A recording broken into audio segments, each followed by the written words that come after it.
This is Josh from Return to Intimacy. I wanted to put together a video to speak to you a little bit about what you are going through right now. And as a sex addict myself, and also a person in recovery, codependent, I know how difficult it is to be in a relationship with somebody who is saying one thing and doing the next over and over and over and over again. And yeah, we talk about the addict being out of control and having very little control over what they're doing and that they have a mental illness, and all of that is great. But to the partner that is still suffering right now, it seems like you'd get to the point where you're like, I don't care what it is. I don't believe it.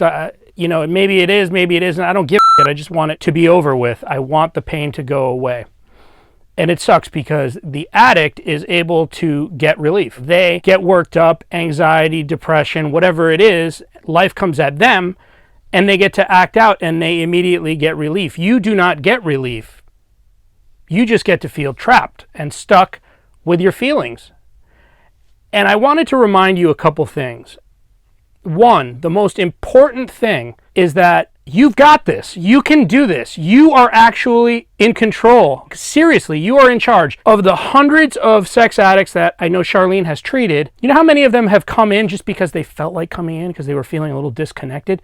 Zero, none of them. All of them come in because their wife said, hey, listen, like, you don't get straight, and this is done. It never happens any other way. And so I realized that if we're going to help sex addicts, first we have to help wives, partners, because they are critical. They're at the center of the whole thing. And if they don't step up, forget it. It's over.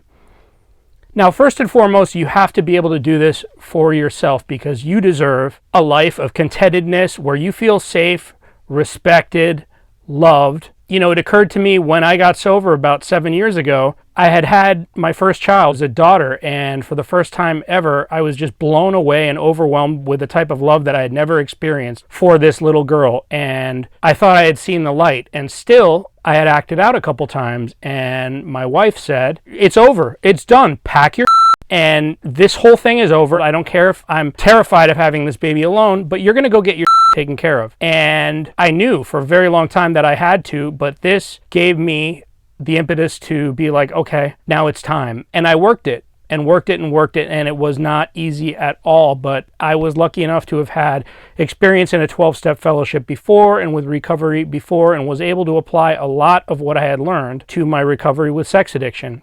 So this thing works. Now, whatever the addict is telling you, yeah, baby, no, I haven't acted out. If they even seem, persuasive and they're lovey-dovey and sweet talking, do not believe a word that they say. Anything that is coming out of his mouth, he wouldn't even know the true from the false at this point. So he's not capable of being honest with you because he cannot be honest with himself.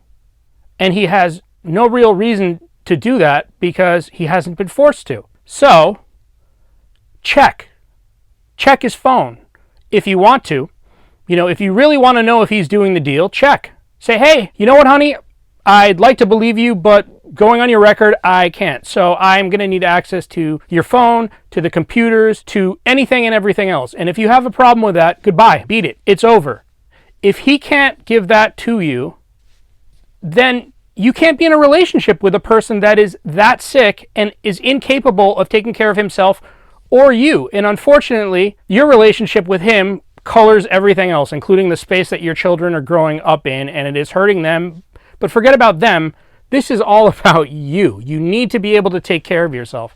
And so, Charlene has a program that walks women through exactly what to do, how to draw boundaries, how to have those tough conversations, how to get feedback from other women, how to get support, questions that you would need to ask yourself and be clear on to move forward and have the energy and the impetus and the drive and the backing to move forward.